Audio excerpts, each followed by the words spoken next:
How to add Instagram Reels to WhatsApp status. Hi everyone, it's Sophia to assist you today without any delay. Let's jump right in. First, open Instagram. Log into your account.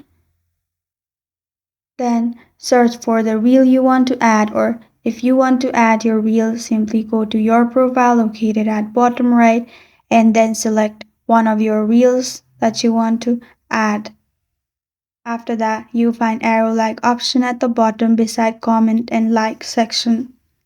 Click on arrow-like option and there you'll find WhatsApp status option. Click on WhatsApp status and it will directly lead you to WhatsApp status.